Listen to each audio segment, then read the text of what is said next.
لا تقل القرآن خلق. Alright, so today we're going to be breaking down how to properly debate Numbers 31, but before we actually get into the arguments themselves, we first need to understand the basic context, just in case you're not already familiar with the passage. So let's get into that. When we look at Numbers 31, Moses goes to war, the Israelites destroy everything, and keep alive only the children and the women. Then we see that Moses, by God's command, commands them to kill all of the boys and the women, but to keep alive only the virgin girls who have never slept with a man. We see this in verses 21 and 25 that it clearly says that the Lord spoke to Moses and is telling him and commanding him to do this. So it's God himself who considers the young girls to be war plunder to be divided among the people, as the final verses of the chapter describe. So now that we've established this context, let's actually move on to the Hebrew wording where the discussion actually starts. So in Numbers 31:17 to 18, the text says, "Kill every woman who has known a man, but keep alive for yourselves every girl who has known a man." The phrase here, "keep alive for yourselves," in Hebrew is lechem, which literally means to feed on or consume. When we look at proper Hebrew lexicons to this, it means devour, eat, consume, enjoy oneself, satisfy, please oneself.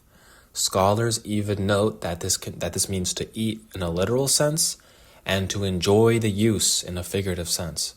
So this makes one ask, how exactly does one enjoy themselves or devour a little girl? So now we're going to be talking about the phrase that's used for young women in the Hebrew and in the Septuagint.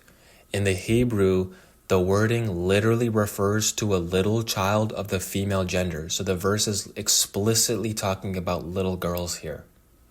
When we look at the Septuagint, first of all, the word here that's used is chattel, which literally means slave or livestock. And then the word here that's used is just female gender of any age. So it doesn't explicitly say a little girl in the Septuagint. However, when we compare it with other verses that are commandments that apply to this in the same recession of the Greek Septuagint, like Deuteronomy 22, 28 to 29, it clearly says girl infant. You can force yourself into a girl infant. And so clearly that would apply here.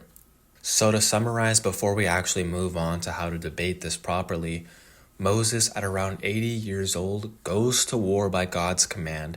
The Israelites kill all the men, and then God instructs them to keep alive only the little virgin girls.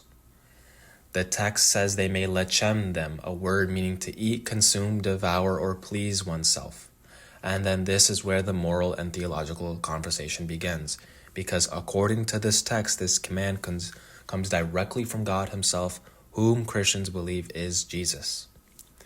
So with that out of the way, we can actually get into how to debate this passage properly. Because even though the text clearly describes the Israelites keeping the young girls alive as sex slaves, many Christians will still try to dismiss this. You'll often hear, "You're just misunderstanding the text," or "That's not meant to be taken literally." So in this part of the video, I'm going to be walking down how the biblical and historical evidence shows that this passage was clearly understood by the ancient interpreters of Jewish tradition and even the early Christian scholars and all Christian scholarship and modern academia on this, to be referring to very young captives that are taken into servitude or concubinage. And this isn't going to be a personal interpretation. This is going to be backed by Jesus himself via all Christian scholarship throughout time, from the early church fathers to the Orthodox and Catholic saints and the Protestant scholars and even the modern academic sources. So the point here is, if you reject this traditional understanding, you're rejecting how Jesus understands it, how the disciples do it, how the earliest Christians, how all Christians, and how scholarship views this verse that I'm going to be showing via Jesus, the biblical Jesus. So to deny it would essentially just be apostating from Christianity itself, to say the Bible is wrong, to say that Jesus is wrong. So here's how it's going to be breaking down. 1, the preliminary context of Numbers 31 itself. 2, the Torahic ruling on captives and servitude. 3, what Jesus actually says about obeying those who interpret the Torah of his time. 4, if we have access to the Torah of that time. And then 5, we do, spoiler alert. So what does that interpretation which Jesus himself holds to be 100% authentic say? So we're going to start with the first part. All right, so let's start with step 1, the context of Numbers 31. Scholars agree that in this chapter, Moses commands the army to destroy the Midianites, every man and every non-virgin woman, and to only keep alive the young girls. Traditional Christian scholarship consistently interprets this as permitting the girls to become slaves and concubine wives. And so how do they reach this conclusion? That leads us straight to the Torah's legal background. When we look at a Torahic legal context in Deuteronomy 21, 10-15, the law allows an Israelite soldier to take a woman captured in war and make her his wife after bringing her home. It never requires consent, and classical rabbinic commentary explicitly states it's after you've been intimate with her once, never once entailing consent. And when we look at Deuteronomy 28-29, it explicitly states that if a man rapes a virgin, he has to pay the father 50 shekels and marry her. And Ibn Ezra, a classical Hebrew scholar, clarifies that this does refer to rape and not seduction. So we clearly see the law here does allow forced relations into marriage. And so therefore, since there is no entailment to consent in Deuteronomy 21, since it's already allowed forced relations, and even the rabbis are clear about it, that they never talk about consent, then it's obviously implied and understood here to not be referring to consensual relations. So now we'll move on to how Jesus himself treats these laws and its interpretation. In Matthew 23, 1-3, he says, the teachers of the law and the Pharisees sit in Moses' seat, so you must be careful to do everything they tell you. The Greek here literally means observe and do all that they say. So that's not just the Torah's written text, that's their interpretation of it. When we look, Bible commentators like Barnes explicitly agrees with the interpretation. We see Pulpit and Matthew Poole agree. John Chrysostom even says that all of their words are good, not just the verbatim quotes of the Torah. When we look at modern scholars, modern academic voices like Craig Keener back this up as well. Keener notes that this verse recognizes the Pharisees as legitimate teachers and interpreters of the Torah, not just word verbatim quoters. And it shows that Jesus' own respect to oral and halachic laws shows that he accepts some halachic tradition and midrashic tradition. So yes, Jesus himself sees the first century Pharisees as the authentic interpreters of Mosaic law. And so they have the proper interpretation, application, and historical understanding of the Torah that includes Numbers, that includes Deuteronomy. Moving into the 2nd century church, we see apostolic successor Irenaeus, the apostolic successor of the disciple John, teaching that Jesus upheld the Mosaic law and exhorted it to be observed, to actually observe all of its laws via the Pharisees. The Clementine homilies, although not apostolic, reflects an early Christian thought that the Pharisees had the key of knowledge, having that they actually had the knowledge of the divine eternal life and access to it. So they had the true knowledge of the Torah. In the 4th century church, we see John Chrysostom, Augustine, Cyril of Jerusalem, and John of Damascus all affirm necessarily the same teaching, that the Pharisees truly authoritatively sat in the seat of Moses, which meant that their authority to teach the law was real and sanctioned by God and enjoined by the Lord's work. Augustine, which John Chrysostom says something similar to, says that their words are like grapes from the vine of Moses, and to pick them, not just their word verbatim quotes, but all of their words, and to do all of that. John Chrysostom says the same thing. He doesn't use the grape analogy though. So then that makes us ask, do we have access to the 1st century Pharisaic teachings, which all of these church scholars and fathers and academics are agreeing that Jesus agrees to? The answer is yes, because modern scholarship agrees the Mishnah can be preserved to at least the 1st century BC from Pharisaic teachings. We see scholars affirm the Mishnah strongly preserve a record of Pharisaic teachings from the school of Hillel and Shammai from the 1st century BC, and they're authentically preserved with authoritative chains of narrators and teachers of the oral law to preserve it. So this higher criticism scholars, they agree that there's actually proper, like almost isnad type of authentic chain of narrations that's being preserved at this time. More lenient scholarship like Britannica is going to trace it all the way back to Ezra. Ezra is at the same time when the Torah was lost, when King Nebuchadnezzar burned and destroyed down the temple, and Ezra had to remake the Torah off of divine inspiration. So if it can be dated back to Ezra from a Christian's interpretation, that means it dates back to Moses itself and is authentic, let alone the fact that Jesus himself affirms it's authentic. So since Jesus affirms the 1st century Pharisaic teachings are authentic, and the Mishnah is affirmed by scholarship to have been preserved from at least that time, then we know the Mishnah is preserved and rabbinic commentaries over the Mishnah are authentic. So let's see what the Mishnah says, and let's see what rabbinic explanations over the Mishnah clarify. So in the Mishnah, we see early rulings from early rabbis such as Rabbi Yosei Hagaleli, no clue how to say that, who was actually one of the people who wrote the Midrash, or the Mishnah, apologies, that he directly interprets Deuteronomy 22, 28 to 29 as referring to a case of rape, not mutual consent, not seduction. So the Mishnah is very clear that the law in question concerns forced relations. And remember, this text is at the same time of Jesus. It goes back to the teachings that would have been affirmed by Jesus. So this is the same legal tradition he's familiar with and he agrees with. Now let's continue. Mishnah Nida 5:4. It explicitly says a girl who is 3 years old and 1 day old is fit to be betrothed through intercourse. And so a Christian has to uphold this because we just saw the Mishnah dates back to Jesus and he affirms this. So it's clear according to the authentic interpretation of the Torah, a little girl is 3 years old and 1 day, at least, and that can be applied to Numbers 31.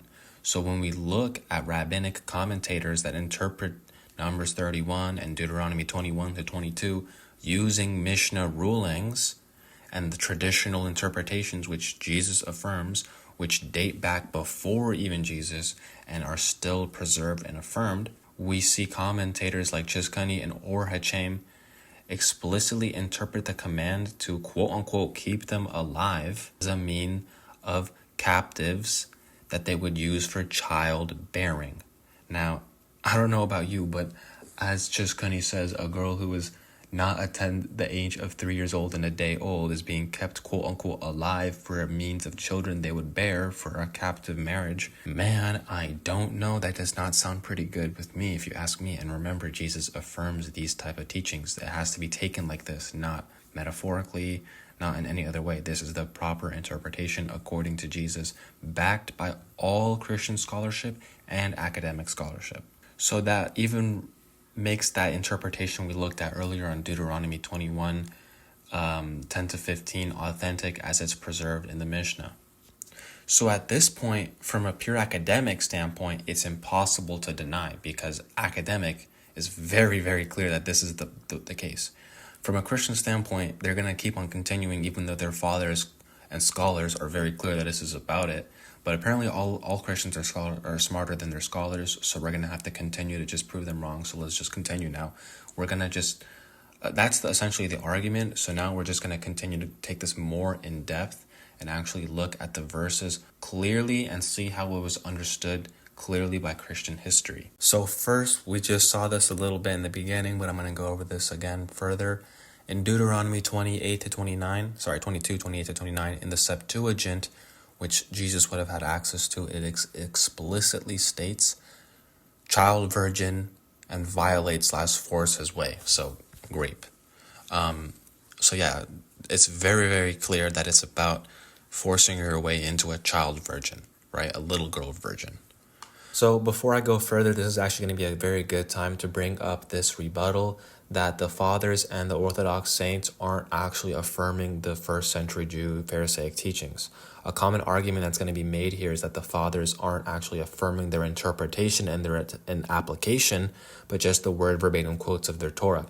However, when we actually read what these saints say in context, John Chrysostom, in his homily against the Jews, homily 1, section 2, passage 3, affirms that their trampling of the law relates to transgression of the law while still keeping it, not distorting its meaning. In section 5, he writes how the Jews have the prophets, which would then imply they have the proper understanding, hence having the prophet. You would have the wisdom behind it.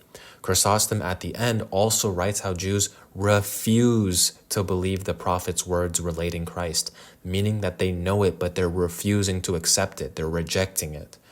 So as Christ already stated, their actions are not related to their preaching. So it's evident they have the proper understanding even when they reject the Messiah using the Torah out loud. In their heart, they know that the Torah's prophecy is true and about Jesus. They just don't want to accept it. So out loud, they won't accept it. So in its proper context, Chrysostom believes that Jews trample the law by transgressing the law while still having its proper understanding. That's what it means when they're trampling their law. Okay, so now I'm going to be going over the scholarship on Deuteronomy 21 and Numbers 31 just to see how these passages are understood academically before we go any further onto this, right? So we see here Carolyn Pressler, a scholar on ancient Israel customs, writes how there's nothing in this law that forbids a man with engaging in illicit sexual relations or rape of a female captive slave. There's nothing that forbids that. In fact, the Hebrew word that's used for since you defiled her actually means to when you're referring to sexual acts which are in some way illicit and seen as debasing the woman. So literally rape or forced sexual interactions. And that's why when you look at certain translations like the Good News translations, it's going to say, since you forced her to have intercourse with you, because that's the proper contextual reading of this verse with biblical cross-references. That's how it's always used in the Bible. Continuing to Numbers 31, we see Shea Cohen explain that Deuteronomy 21, its laws where Israelites can conquer a town that refuses to surrender and take its woman captive, directly parallel with the passage of Numbers 31, where they're slaves or where they're allowed to eat or enjoy the use of their captives, which according to the scholarship means to use their virgin captives sexually, according to Shea Cohen. We see in Christian holiness and human sexuality, it's noted that the Torah talks about a man and a woman becoming one, but this does not mean monogamy. It means a man can have multiple wives or even prepubescent girl captives of war and still be considered one because all of them are counted as one flesh with them, so they can have an untold amount of their prepubescent girl war captive slaves. We see A Lily Among the Thorns writes that even the rape of female slaves found biblical justifications, particularly Numbers 31:18.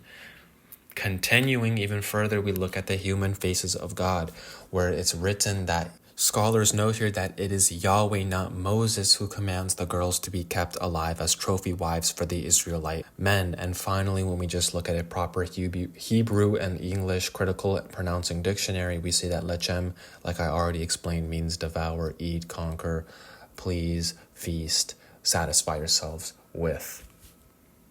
But they're going to obviously cope because apparently translations don't matter.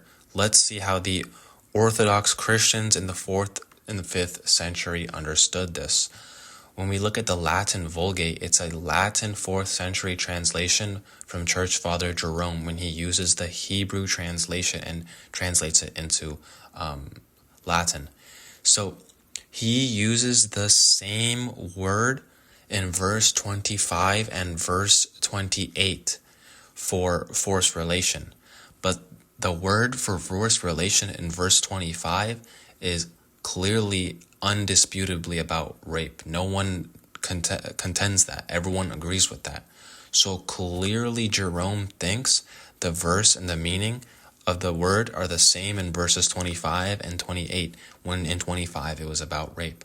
So clearly Jerome thinks 28 is also about rape. We look at Augustine, he also uses the same word, vim, or force.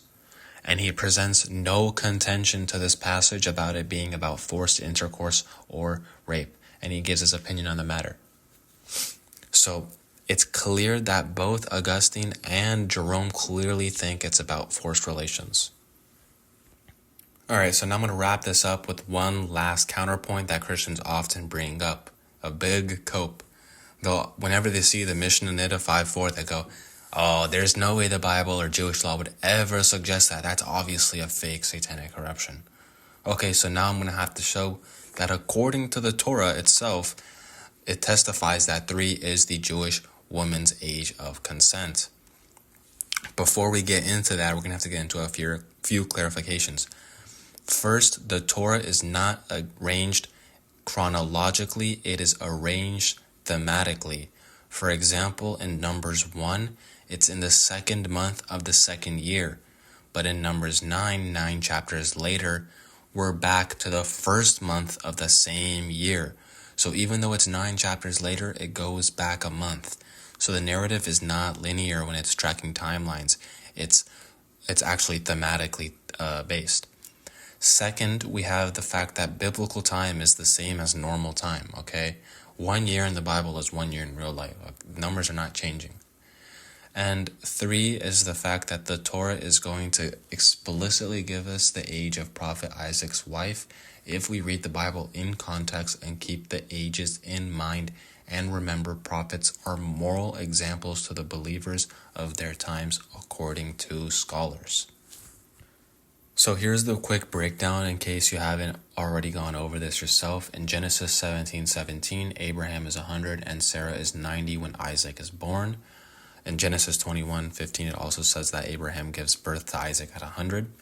In Genesis 23:1-2, Sarah dies at 127. If Sarah was 90 when Isaac is born and dies at 127, math makes Isaac 37 when his mother dies. In Genesis 22:20-23, immediately following Sarah's death, which I'll show scholarship on, we read that Bethuel became a father of Rebekah. When you say that you became a father, that means that Rebekah is born already. You don't become a father until once your child is born. And in Genesis 25:20, it says that Isaac marries Rebekah when he's 20. And so when we look at the scholarship on Genesis 22:20-23, when it says that Abraham was told that Bethuel became a father of Rebekah, notice it says sometime later. That's because Christian scholarship themselves, like Barnes' notes on the Bible, notes that the death and burial of Sarah are recorded here. Like I said, the events are not chronologically ordered, but thematically. That's when it says sometime later. That means it's the events after Mount Moriah, after Sarah has died, as Rashi agrees with, who is the most influential commentator on Genesis. He holds that Isaac is 37 at that period when Rebekah is born, and then waited until she was fit for marriage 3 years. So she was then 3 years old and Isaac was 40. So the math is clear when you just keep track the verses and notice that verse 20 in chapter 22 says sometime later, and it's not chronologically ordered but thematically ordered, explicitly proven from Numbers 1 and Numbers 9, then it's very, very clear, very explicit, and it obviously it makes the naturalistic and least absurd reading that she is 3. Now Christians are going to be like, oh, well, Rebekah gave 10 camels water. By the way, 1 camel can drink 30 to 50 gallons of water in a minute. Let's just say they're only going to drink 30 to 50 gallons of water. That's 300 to 500 gallons. And how is she quenching their thirst? From a well. So she's just picking a bucket of well. That would take around 5, 6, 7 hours. David Goggins ain't even doing that. Which is why Jewish commentators note that this is just a miraculous event that shows her faith in God. So this was a miracle of strength. This is not a normal human event. I would love to see anyone who is arguing this try to actually quench the thirst of 10 camels with a well. It's not possible. That's also proof of biblical corruption if you think about it. So now to summarize this entire video, the Torah's laws in Deuteronomy 21 to 22 were understood by ancient interpreters as allowing to taking captives by forced intercourse. 2. The Mishnah reflects first century legal thought, which defined extremely low ages for betrothal eligibility. And 3. Jesus, according to the Gospels, affirmed by the teaching of the church fathers and academia, affirms the teaching of the authority of the Pharisees, meaning that the very legal tradition that they had is preserved and authentic. And we already have, from an academic perspective, that the Mishnah has been preserved from at least the time 100 years before Jesus, and that's at least. We have more lenient, like Britannica, which is still academic scholarship, affirming it to 450 BC. But we have higher critical scholars affirming it to at least 100 BC. So it's indisputed that we still have it preserved. Anyone arguing this is just saying an absurdity. So that's going to wrap up the video now. By now, you should have understood that in Numbers 31:17 to 18, that the women children are lechemed by the Israelites, and the women children are legally defined as 3-year-old girls, which Jesus himself affirms, which all Christian scholarship affirms, which academic scholarship also affirms. So there's zero denying this interpretation because it has so many different levels of backing that authoritates this argument. To deny this argument would just be to state the Bible and Jesus are both wrong, and a Christian cannot do that because it's condemning their religion. With that is the video over. So yeah, be sure to subscribe. Yeah.